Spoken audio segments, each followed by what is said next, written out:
Good morning. हमने अपने probability के लास्ट क्लास में डिस्कस किया था some basic concepts of probability के बारे में, जिसमें हमने कुछ टर्म्स को जाना था, उसके डेफिनेशन को समझा था, उसके कुछ एग्जांपल्स के थ्रू से हमने उसको समझा था। आज हम डिस्कस करेंगे डेफिनेशन ऑफ प्रोबेबिलिटी के बारे में। तो अगर हम डेफिनेशन की बात करें तो यहाँ पे हमें तीन डेफिनेशंस मिलता है। There are three approaches of defining probability. पहला क्लासिकल और मैथमेटिकल डेफिनेशन, दूसरा स्टैटिस्टिकल और एम्पिरिकल डेफिनेशन, एंड तीसरा एक्सियोमेटिक डेफिनेशन ऑफ प्रोबेबिलिटी। ना अब हम एक एक करके समझते हैं कि ये डेफिनेशंस क्या कहते हैं। क्लासिकल और मैथमेटिकल डेफिनेशन ऑफ जो प्रोबेबिलिटी है, ये क्या कहता है? This definition was given by Laplace and Bernoulli in the year 19th century, in early 19th century. तो ये क्या कहता है? If for a random experiment there are n mutually exclusive, exhaustive and equally likely outcomes, and m of them are favorable to the happening of an event A, then the probability of happening of the event A is given by P of A, probability of A is equal to favorable number of cases by total number of cases, where favorable number of cases m and total number of cases n। ये क्या कहता है कि अगर हमारे पास n अगर mutually exclusive, exhaustive and equally likely cases हैं, जिसमें से m फेवरेबल है, तो probability of an happening of the event A, कोई भी इवेंट A का होने का जो चांस है, प्रोबेबिलिटी है, उसको हम लोग लिखते हैं favourable number of case by total number of case is equal to m by n। और ये m क्या है? हमेशा n के इक्वल होगा या फिर n से छोटा होगा, क्योंकि out of n m number of cases are favourable होता है, और ये m and n are always greater than और इक्वल टू 0 होता है।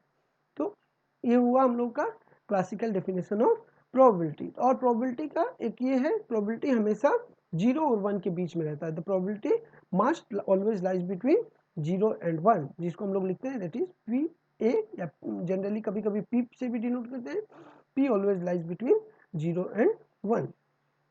Now limitations of classical definitions, तो इसके कुछ लिमिटेशंस भी हैं, कुछ डिमेरिट्स भी हैं। तो द क्लासिकल और mathematical definition of probability fails when n is infinite, that is the set of exhaustive cases is infinite. तो पहले वाले इसमें हम लोगों ने क्या बोला कि out of n m number of cases are favourable. तो n अगर इनफाइनाइट हो जाता है या फिर काउंटेबली इनफाइनाइट हो जाता है, ऐसे केस में हम लोग क्लासिकल डेफिनेशन को अप्लाई नहीं कर पा सकते। या फिर the actual value of n is not known, n small होगा, that is we don't know the number of all possible cases. For example, suppose we wish to find the probability of obtaining 5 defects in 1 meter of cloth. In this case, we don't have value for the total number of defects in 1 meter of cloth. तो यहाँ पे क्या बोल रहा है कि अगर हम लोग 1 मीटर कपड़ा लेते हैं और उसमें 5 डिफेक्ट निकालना है, प्रोबेबिलिटी ऑफ 5 डिफेक्ट्स, तो हमें टोटल डिफेक्ट कितना है हमें पता नहीं होता है, या फिर the cases are not equally likely. तो हमने जैसे यहाँ पे देखा n mutually exclusive, exhaustive and equally likely. Mutually exclusive, exhaustive, equally likely हमने लास्ट क्लास में डिस्कस किया हुआ था। तो अगर एन इक्वली लाइकली नहीं है या फिर हर एक, यानी कि हर एक का चांस इक्वल नहीं है, तो हम लोग कहेंगे कि ये क्लासिकल डेफिनेशन वहाँ पे अप्लाई नहीं हो पाता। नेक्स्ट अगर हम बात करें स्टेटिस्टिकल और एम्पिरिकल डेफिनेशन ऑफ प्रोबेबिलिटी के बारे में, तो ये क्या कहता है? The definition was given by von Mises in 1920। और ये क्या कहता है? The probability of the occurrence of an event is the ratio of the number of times the event occurs to the number of times an experiment is conducted, provided experiment is conducted an infinitely large number of times. Symbolically, if an event A occurs m times out of n, then P of A is equal to limit n tends to infinity m by n। तो पहले वाले definition में थोड़ा सा सुधार करते हुए यहाँ पे क्या किया गया, जो n है उसको इनफाइनाइटली लार्ज पकड़ के किया गया कि अगर n हमारा एक टेंडिंग टुवर्ड्स इन्फिनिटी अगर होता है, तो क्या होता है? Limit n tends to infinity m by n। It is assumed that the limiting value is finite and unique. The statistical definition is not mathematical in nature, and it requires the experiment to be conducted very large number of times under the same conditions, which is not possible in many situations. Here, probability is calculated on the basis of empirical और statistical findings.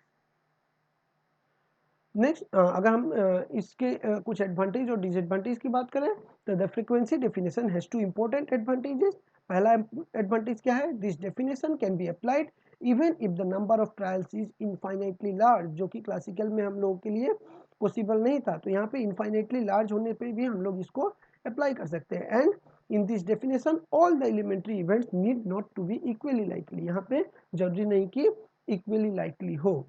और disadvantage की बात करें तो with the help of this definition the probability of an event cannot be exactly determined, it is determined empirically। यहाँ पे एक empirically शब्द को इंपॉर्टेंस दिया गया है। there is also no guarantee that the limit of relative frequency will exist। और एक क्या बोलता है, from the mathematical point of view the frequency definition has been discarded and an alternative definition has been adopted which is based on some axioms. तो mathematical point of view को इस definition को नकार दिया गया और उसके बदले में उसको अपडेट करते हुए उसमें कुछ डेवलपमेंट करते हुए कुछ एक्सियम्स के ऊपर बेस करके एक डेफिनेशन को तैयार किया गया। तो नेक्स्ट जो है हम लोगों का एक्सियोमेटिक डेफिनेशन ऑफ प्रोबेबिलिटी। तो एक्सियोमेटिक डेफिनेशन ऑफ प्रोबेबिलिटी की बात करें अगर हम लोग तो Kolmogorov give this definition which removes the drawbacks of both classical and statistical definition. तो क्लासिकल और स्टैटिस्टिकल डेफिनेशंस का जो ड्रॉबैक है उसको रिमूव करते हुए कोलमोग्रोव ने एक डेफिनेशन दिया स्टैटिस्टिक्स प्रोबेबिलिटी का। और ये क्या कहता है, the modern approach to probability is axiomatic and it's based in the set theory. अगर हमें सेट का नॉलेज है तो हम लोग प्रोबेबिलिटी को बहुत अच्छे से समझ सकते हैं। Let S be the set of all outcomes of an experiment. S हम लोग को जो सैंपल स्पेस को डिनोट करने के लिए, यानी कि जितने भी आउटकम्स है सबका कलेक्शन को हम लोग एस से डिनोट करते हैं। And A be any event, the P A probability of A will be called the probability of the event A if it satisfies the following three axioms। पहला axiom क्या है, probability always lies between 0 to 1, हमने पहले भी समझा था। total probability is 1, total probability हमेशा 1 होगा। and P of A1 union A2 union up to AN is equal to P of A1 probability of A1 plus probability of A2 plus probability up to P of AN probability of AN, where A1 A2 up to AN are n mutually exclusive events. तो इस axiomatic definition के ऊपर depend करते हुए हम लोग अपना probability के ऊपर काम करते हैं। तो जनरली हम लोग क्या करते हैं, कैलकुलेशंस के टाइम पे जनरली हम लोगों का क्लासिकल डेफिनेशन को ही ज़्यादा यूज किया जाता है और साथ में एक्सियोमेटिक जो एक्सियम्स हैं उनको ध्यान में रखते हुए कि total probability will must be always be equal to 1, probability always lies between 0 to 1। तो अब प्रॉपर्टीज़ की अगर बात करें तो probability of an event lies between 0 to 1, तो प्रोबेबिलिटी हमेशा 0 और 1 के बीच में ही आएगा। अगर हमारा रिजल्ट कभी 1 से ज़्यादा आता है या फिर 0 से कम नेगेटिव आता है तो हम समझ सकते हैं कि हमारा रिजल्ट गलत है। दूसरा, probability of an impossible event is 0। हमने इम्पॉसिबल इवेंट को पहले भी डिस्कस किया था। इम्पॉसिबल इवेंट को जनरली एक ग्रीक लेटर फाई से डिनोट करते हैं। तो इम्पॉसिबल इवेंट जो हो ही नहीं सकता उसका प्रोबेबिलिटी 0 है। And probability of certain event is always equal to 1, जो होना ही है उसका प्रोबेबिलिटी 1 है। and probability of happening of a particular event and the probability of non happening of that event when added results to unity, यानी कि total probability is always equal to 1, probability of happening of an event and non happening of an event is equal to, और इसका sum is always equal to 1। तो अब एक एक कर हम लोग कुछ थ्योरम्स को प्रूफ करने का कोशिश करते हैं। तो यहाँ पे बोला है total probability is equal to 1 या फिर P of A plus P of A bar happening of an event or non happening of an event when added results to unity। तो we know the probability of happening of an event A is given by classical definition के हिसाब से हम लोगों ने पढ़ा था favourable number of cases by total number of cases.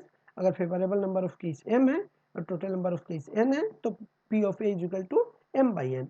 तो probability of non happening of an event यानी कि A कॉम्प्लीमेंट्री, A होने वाला है तो नहीं होने वाला जो है A कॉम्प्लीमेंट्री A बार से डिनोट करते हैं, is denoted by P of A bar equal to given by, तो अब क्या हो जाएगा unfavourable number of cases by total number of cases. यहाँ पे होगा unfavourable number of cases by total number of cases is equal to n minus m by n। तो क्या हो जाएगा 1 माइनस m बाई n। तो ये जो नहीं होने वाला है, यहाँ पे मैं फिर से रिपीट करता हूँ, ये अनफेवरेबल नंबर ऑफ केसेस होगा। तो n minus m by n is equal to 1 minus m by n. तो अब इसको अगर हम लोग m बाई एन क्या है, पी ए, तो इसको पुट करते हैं, तो therefore P of A bar equal to 1 minus P A. तो therefore sum P of A plus P of A bar is equal to 1। तो ये हो गया total probability is equal to 1। Next अगर दूसरा थ्योरम की बात करें, probability of an impossible event is 0। तो we know that certain event S and impossible event phi are mutually exclusive. तो हमें पता है सर्टेन इवेंट जो होना ही है, श्योर इवेंट इज S, और इम्पॉसिबल इवेंट को हम लोग phi से डिनोट करते हैं, और ये दोनों म्यूचुअली एक्सक्लूसिव है, यानी कि डिसजॉइंट है। जब सर्टेन होगा तो phi नहीं हो सकता, और phi होगा जब तो सर्टेन नहीं हो सकता। तो therefore S union phi is equal to S, क्योंकि ये टोटल जो सर्टेन ये होना ही है। तो अगर हम इसका प्रोबेबिलिटी लें तो P of S union phi is equal to PS, which implies P of S plus P of phi is equal to PS, क्योंकि ये डिसजॉइंट है। तो therefore P of S plus P of phi equal to PS। तो अगर हम PS cancel, तो therefore P of phi equal to 0, that is thus probability of an impossible event is 0. Next, probability of an event lies between 0 and 1. That is, an event A is an event, then P of A lies between 0 and 1.